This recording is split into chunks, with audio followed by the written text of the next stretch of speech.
Natal, tem a Rodovida, vai ter também a operação de final de ano. Para fazer um balanço inicialmente da Operação Natal, a gente recebe agora aqui ao vivo o inspetor Pedro, inspetor da Polícia Rodoviária Federal aqui da região do Seridó. Pedro, seja bem-vindo aqui ao nosso Panorama 95, bom dia. Bom dia, Marcos Dantas, bom dia, ouvintes. É sempre uma satisfação estar aqui participando do seu programa para a gente ampliar nossas ações na região do Seridó. Inspetor, foi positivo o saldo da Operação Natal? Sim, foi positivo. Graças a Deus nós tivemos uma melhora nos números, principalmente de redução de acidente, que é o que a gente trabalha todos os dias para ver acontecer. E o mês de dezembro começou um tanto quanto violento no trânsito aqui no Seridó, mas graças a Deus a gente intensificou nossas ações, viemos aqui à rádio, também pedimos ao povo cautela no trânsito e graças a Deus o resultado foi satisfatório no Natal, o pessoal se comportou bem. Eu até vi ontem uma reportagem de que o que mais prevaleceu nas operações de Natal aqui no estado foram as ocorrências de embriaguez ao volante. Aqui em Caicó também fugiu dessa realidade ou não? Não, o pessoal tem ingerido bastante bebida alcoólica depois dessa abertura da pandemia, né? Infelizmente no estado todo, a gente nota isso.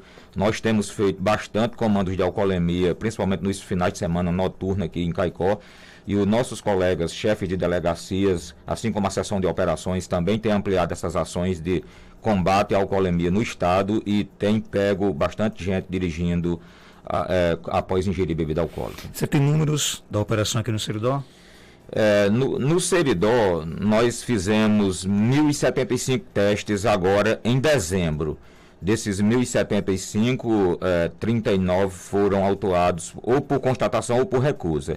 E 4 pessoas foram presas porque o índice alcoólico estava bem acima Na realidade, o permitido é 0, mas já estavam naquela fase criminal, que é a partir de 0,34 miligramas por litro de álcool. Agora, a Operação Natal já foi concluída, não é isso? Já foi concluída. O que é que continua, o que é que permanece? Continua a operação final de ano. A gente sabe que muita gente ainda não viajou, muita gente está deixando para viajar nos últimos dias do ano. E o que a gente pede é que o pessoal tenha cautela na sua viagem, prepare-se bem para evitar acidente. E a Polícia Rodoviária em todo o estado do Rio Grande do Norte e em todo o Brasil, na realidade, que é a Polícia Federal, ela vai estar atenta a essas viagens, essas últimas viagens do final do ano. Alguma mudança, por exemplo, há necessidade de aumentar o efetivo para essas operações de final de ano? Ele é um pouco parecido com a do Natal, não? Sempre se aumenta. A gente convoca um reforço extra, paga-se, existe uma indenização para quem quiser trabalhar extra e, inclusive, houve um incremento nesses recursos para a gente convocar pessoal extra agora para a operação dos últimos dias do ano. O que mais tem lhe chamado a atenção, né, nessas operações, por exemplo, na mudança de postura do condutor? Primeiro que está todo mundo querendo viajar, né, sair de casa, né? Geralmente é a pressa. O pessoal deixa tudo para a última hora e sai bastante apressado. E a pressa nos leva a cometer vários erros, Marcos. A começar, a gente sai esquecendo. Quando você sai apressado, você já sai esquecendo um bocado de coisa. E aí não presta atenção em itens básicos do veículo, não faz uma revisão adequada e ainda sai numa velocidade bem acima do permitido. E aproveitando dessa velocidade, sai fazendo ultrapassagem em locais proibidos, que é onde tem faixa contínua. E isso é uma mistura que, assim como a mistura de álcool, também não dá certo, porque os acidentes em locais proibidos geralmente deixam vítimas graves, quando não vítimas graves e mortes. E ultrapassagem em local indevido causa acidente demais aqui na nossa região também, né? Causa, porque para quem conhece a região do Seridó sabe que as estradas são bem sinuosas, né? Tem muitas curvas. Mas o que mais me chamou a atenção, Marcos, foi uma fiscalização que nós fomos fazer em Jucurutu, não foi nem aqui em Caicó. E a meio dia pegamos 2 pessoas extremamente embriagadas, dirigindo. Uma coisa no dia 23, e isso me chamou bastante atenção, para ver como as pessoas estão assim pouco preocupadas com a situação do trânsito. E foi exatamente na região de Jucurutu que tivemos mais mortes na 3ª delegacia nesse período próximo, no mês de dezembro. E nesse caso, por exemplo, Quando alguém é flagrado com índice de alcoolemia no volante, o procedimento, qual o procedimento? Ele é levado para a delegacia, ele fica preso, ele paga fiança? Positivo. Quando esse índice de alcoolemia vai de 0,04 miligramas por litro de ar expelido dos pulmões, esse 0,04 significa álcool, a pessoa, isso é a mais de tolerância do equipamento. De 0,05 a 0,33 é uma infração administrativa, que não é nada barata, é aproximadamente R$3.000. Mas quando passa de 0,34 miligramas, aí sim é a infração administrativa, a multa e a prisão em flagrante. E nesses dois casos que nós pegamos no dia 23 em Jucurutu, foi feita exatamente a multa e as pessoas foram presas em flagrante e conduzidas à Delegacia de Polícia Civil de Jucurutu. Olha, em termos de número, a Polícia Rodoviária Federal registrou durante a Operação Natal 2021 um total de 1.043 infrações por dirigir sob influência de álcool. É muita gente realmente dirigindo embriagado, né? Isso é o que a gente detecta, né, nas rodovias federais. Consideremos que as vias locais e as rodovias estaduais e do estado, eu acredito que tem bem mais do que quilometragem do que das rodovias federais. Então, isso é só um retrato, um raio-x da situação. Inspetor, só uma curiosidade. Quando vocês se deparam, por exemplo, com um motorista embriagado, né? Bem que a consciência foi para o espaço, né? Mas eles têm ciência do perigo, do risco que eles estão provocando para as pessoas? Muito pouco. Aqueles que ainda que não entraram na fase criminal, geralmente têm consciência. Inclusive, eu já peguei casos de que a pessoa, eu admito que eu estou errado e dou minha mão à palmatória. Mas a grande maioria não tem. E reclamam de tudo. Alguns até ficam mais violentos, até pelo estado em que se encontram, mas infelizmente a gente tem que tirá-lo do trânsito o mais rápido possível. Se tem uma infração que a gente não pode de maneira nenhuma escutar o lado do usuário, não no sentido de não poder ouvir as alegações, porque a gente escuta alegações de todos os tipos, mas o serviço tem que ser feito. Das 32.848 autuações, 4.822 foram por ultrapassagem em faixa contínua, como você já destacou aqui. Então a nossa região não foge muito da realidade nacional, né? As pessoas ultrapassam em faixa contínua porque estão com pressa, porque acham que não vai encontrar com a PRF na frente. Qual é a sua justificativa? O principal item é a pressa na ultrapassagem irregular, mas uma boa parte é porque acha que não tem, a sensação das vezes de impunidade, acha que não tem polícia, e às vezes quando faz se depara e fica realmente assustado. Mas uma boa parte ainda desconhece a legislação básica de trânsito, de que você não pode ultrapassar. Eu ultrapassei, não, e não pode. Então você vê às vezes uma alegação assim bem inocente e às vezes verídica mesmo. As pessoas não se preocupam muito em estudar um assunto tão importante como o trânsito. Isso a gente já começa, digamos, a pecar nesse sentido nas escolas, né? Porque era para ser mais incisivo na escola. E esse projeto do Código de Trânsito, de inserir trânsito na escola desde 97, infelizmente até hoje continua como uma disciplina transversal, mas que não tem a devida importância. Uma boa notícia, que tivemos uma redução leve, mas uma redução de 7% aí no número de acidentes com relação ao ano passado. 791 no ano passado. E esse ano 732 acidentes na Operação Natal 2021, né? Em 2021 foram registrados 225 acidentes com moto, aliás, com grave ou ferido grave ou morto, enquanto que no ano passado 234, uma redução de 4%. É uma redução, na sua opinião, significativa ou poderia ter sido maior? Poderia ter sido maior, Marcos. Infelizmente, no final do ano, nesses últimos meses, houve um aumento do número de acidentes. Eu vou falar aqui pela terceira delegacia. O nosso teto seriam, digamos, de 11 mortes no trânsito na região do Seridó, na terceira delegacia. A gente não quer que tenha mas por que você chega a esse número de 11 mortes em acidente de trânsito? Porque você estuda e faz a estatística dos anos anteriores. E nós não terminamos o ano, ainda estamos terminando, mas 14 mortes no trânsito. Ou seja, em percentual, é um percentual bem alto para a terceira delegacia. Ou seja, 14 pessoas morreram nas estradas. Nas estradas, na nossa região do Seridó, na terceira delegacia, na nossa circunscrição. Em 2021. Em 2021. Na maioria dos casos foram mortes por imprudência? Aí precisaria de um estudo mais detalhado para a gente citar porque cada acidente desse aconteceu. Mas o que eu posso dizer é que, por exemplo, só agora em dezembro foram 4. A gente vinha numa média excelente e que iríamos bater o nosso teto, mas dezembro saiu da rota. Então isso reforça a necessidade de se proteger. Sim, de se proteger e de fazer ações educativas com o povo, que como o Gilberto gosta de dizer, ele não está hoje aqui comigo, mas a rádio é um excelente canal de comunicação para a gente chegar ao nosso usuário final, que é o nosso condutor. Inspetor, com relação a essa questão, por exemplo, porque às vezes as pessoas acham que a Polícia Rodoviária Federal, ela só faz apreender o carro, o motorista que está embriagado, o motorista que está com o documento do carro vencido ou com a habilitação com algum problema, mas nessas operações, nessas blitz, por isso que é importante as blitz, aparece tudo, desde a apreensão de drogas até situações até que ninguém imagina, né? Sim, com certeza. A Blitz é um local imprevisível. Mas o nosso maior adversário na Blitz tem um amigo que gosta de dizer, é o cidadão de bem. Porque a gente, quando está fazendo uma Blitz, o cara passa todo certo, mas ele começa a cortar a luz para dar sinal de luz para o outro que vem errado. Então, o que a pessoa faz? Desvia da Blitz.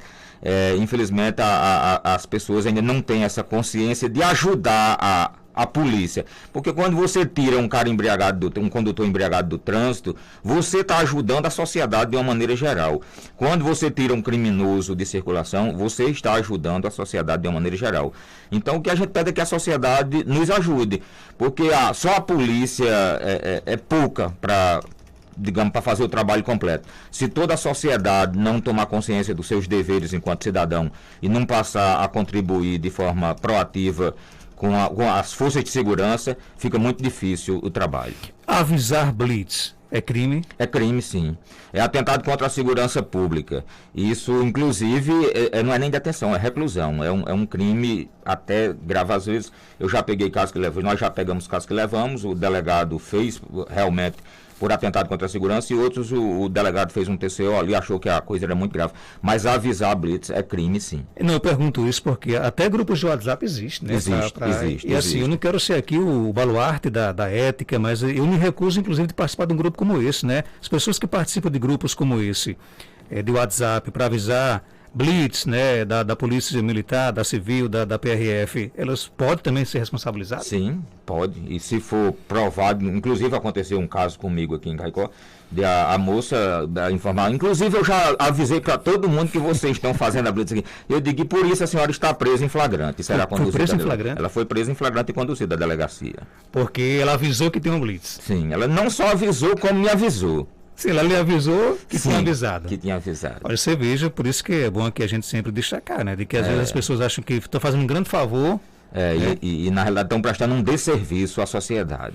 Inspetor, a gente está observando aí que muitas estradas aqui estão sendo recuperadas. E há uma lentidão aí das empresas em renovar a sinalização dessas estradas. Isso é ruim para o motorista? É muito ruim, Marcos. Existe um período que realmente precisa de curação do asfalto. Quem tem mais propriedade para falar sobre isso é o pessoal dos órgãos de infraestrutura de trânsito, né, que no nosso caso da Rodovia Federal é o DENIT. Mas existe um período que ele precisa esperar. Agora, às vezes, a espera é muito demorada. O serviço público ele sofre de alguns problemas que na iniciativa privada não tem. Por exemplo, o prazo, às vezes, de licitação. O órgão entra com a licitação para fazer aquela parte estrutural, que é o asfalto, mas aí faz uma outra licitação que, digamos, para fazer a pintura. E aí uma empresa perde aquela licitação e entra na justiça, e aí, às vezes, a demora é maior do que a gente gostaria. E a gente sabe que dirigir à noite numa pista sem sinalização é horrível. E vai chegando o período de chuva, e aí, estando chovendo, aí aumenta muito mais o risco de acidente quando a pista não tem sinalização. Eu quero aqui agradecer a sua participação. Tem um ouvinte aqui até parabenizando, parabéns à PRF, né? Como ele falou, um dia serve para tudo, infelizmente, né? O óbvio precisa ser dito repetidamente, né? E por isso que a gente está aqui, de vez em quando, trazendo aqui um inspetor. São dicas que todo mundo conhece, mas é impressionante que as pessoas esquecem. Esquecem. Eu não vou condenar as pessoas por isso não, porque eu também esqueço. Eu vivo estudando o trânsito e eu não sei tudo de trânsito, não. Seria muita petulância da minha parte dizer que eu sei tudo de trânsito. Eu tenho 27 anos e meio de Polícia Rodoviária Federal e sou um estudioso do assunto, mas sempre preciso estar me atualizando. E isso é um fato. A gente precisa estar revisando o tempo todo aquelas coisas que a gente precisa praticar. Lá vem aqui as perguntas polêmicas do nosso grande amigo Chico Gregório, né? Chico, forte abraço, sabe do respeito que eu tenho por você. Ele quer saber o que é que a PRF acha de políticos que condenam a apreensão de motos e veículos com documentação irregular. Eu não quero entrar, eu sou extremamente técnico no meu trabalho, eu trabalho de acordo com a lei, e eu não queria, digamos, falar de política aqui não, porque a gente sabe que política é um assunto muito polêmico, e eu gostaria com todo respeito ao amigo que fez a pergunta, mas eu gostaria de não entrar nessa seara, porque é uma seara espinhosa e não é a minha função falar de política aqui. Mas vocês estão acostumados com crítica? Sim, a gente está acostumado com a crítica ela surge sempre e a gente trabalha de acordo com o Código de Trânsito Brasileiro. Quem faz as leis, ou propositura às vezes do próprio Executivo, ou de iniciativa popular, ou do próprio Congresso Nacional, é o Congresso, é a Câmara dos Deputados. Então, a gente trabalha com bastante tranquilidade de acordo com a lei. Às vezes é um pouco dura em alguns aspectos, às vezes mais branda em outros, mas a gente trabalha com a lei, porque é a nossa de Bíblia Sagrada, é o que eu digo. O nosso ouvinte Marcos Moraes tocou aqui num assunto maravilhoso, né? Porque há uma grande dúvida. Existe uma lei, não sei se está ainda em vigor, como você mesmo disse, a gente acha que sabe, mas não sabe quase de nada, né? Existe uma lei que obriga, por exemplo, os veículos a andar com os faróis ligados o tempo todo, né? Não tem bateria de carro que aguente, mas essa lei, ela continua em vigor, vocês cobram isso? Cobra-se. Ela saiu no início, depois deram uma melhorada e depois ficou que, por exemplo, ela é obrigatória em rodovia federal, em trecho rural, que é devidamente sinalizada. As nossas rodovias, graças a Deus, são sinalizadas. Elas todas, então é obrigatório no trecho rural. Agora, para o via das dúvidas, porque a gente esquece. Aí você, eu vou apagar na cidade, eu vou acendendo coisa. Então, no meu carro, eu ando aceso o tempo todo. Realmente há um consumo maior. Ele está funcionando não da bateria, mas da própria lâmpada, porque ela tem uma vida útil, né? Mas isso é feito com base em estudos que provam que o farol aceso reduz acidente. Quando o Brasil muitas vezes implanta alguma coisa, e já tem estudos da própria ONU, existe estudo a nível internacional de que isso tem uma função. Eu acabei de provar de que eu sou um péssimo técnico de carro, né? Porque bateria funcionando não vai arriar nunca, né? Não, o carro está funcionando, se o alternador estiver funcionando direitinho, não vai ter problema de bateria. Obrigado pela correção, inspetor. Tem mais pergunta aqui. A respeito dos faróis de LED, né? Se pode usar em moto, já que os carros novos todos têm. Olha, quando sai de fábrica é permitido. Se não sai de fábrica, não é permitido nem para carro e nem para moto. Por quê? Porque o farol de LED, ele encandeia demais quem vem no sentido contrário. Então, quando é feito na fábrica, logicamente que o engenheiro lá faz um projeto em que esse encandeamento ele é controlado pela própria lente do farol. E quando você faz a adaptação, esse controle não existe. E quem se depara com farol de LED à noite sabe o que é isso. Fica cego que não vê nada. Então é proibido sim. Se não vier de fábrica é proibido, tanto em carro quanto em moto. E sem contar quando não baixa a luz alta também, né? Exato. E o pessoal ainda acha pouco, bota um farol de milha, que é farol de longo alcance, com comando independente, que também é proibido. O farol de milha, que é o farol de longo alcance, só pode ter no carro se for articulado com farol alto. Porque quando você corta a luz alta, ele apaga também. Ok, inspetor, obrigado pela sua participação, parabéns pelo trabalho. Algo mais a acrescentar, pode ficar à vontade. Marcos, vamos aqui, como o amigo aí disse, o óbvio precisa ser dito, a gente vai para aquele velho conselho de quem vai pegar a estrada. Se prepare antes, revisa uma revisão básica ali no seu carro, a parte documental também, e sai com tempo suficiente para não precisar estar fazendo ultrapassagem na estrada, ultrapassagem irregular, que fique claro, e nem exceder da velocidade. E boa viagem no final do ano. Vamos viajar, mas vamos voltar para a nossa família. Eu queria que um dia você voltasse aqui, porque o ouvinte Lázaro, lá da Barra de Santana, que é ciclista, cobrou aqui essa questão. E os ciclistas, né? Eu queria que um dia vocês viessem aqui para falar só sobre dicas para ciclismo. Cara, eu não sabe, Pedro também é um ciclista. Eu né? vou adorar, porque eu sou entusiasta do ciclismo. Eu fui ciclista durante muito tempo, eu diria quase profissional, e hoje tenho minhas bicicletas ainda para dar um passeio assim de forma amadora. Você chegou a competir já? Não, eu digo quase profissional porque eu andava todos os dias. Entendi. Ok, então, Pedro, obrigado pela sua participação. Eu que agradeço. 7 horas e 44 minutos, conversamos com o inspetor da Polícia Rodoviária Federal, Pedro, né? Que participou aqui do nosso programa, né? Com relação a essa questão. Deixa eu só rapidinho aqui, o nosso amigo fez uma pergunta aqui bem interessante. Podemos andar com cachorro preso na coleira e cinto de segurança no banco traseiro, sim ou não? Olha, o transporte de animais deve ser feito com acondicionamento adequado. Existem umas caixas de plástica toda bem furadinha, especial para transporte de cachorro. Uma viagem mais longa, uma coisa assim dentro da cidade, a gente não vai se ater também a tudo não, mas numa viagem mais longa, agora jamais no banco dianteiro junto com o motorista, porque existe uma infração específica para isso. Tem que estar na caixinha. O ideal é que esteja na caixinha presa ao cinto também, como um transporte bem adequado. E no banco traseiro. E no banco traseiro. Ok, então, está feita aqui, dada aqui a resposta. São 7 horas e 45 minutos, confirmando 7h45.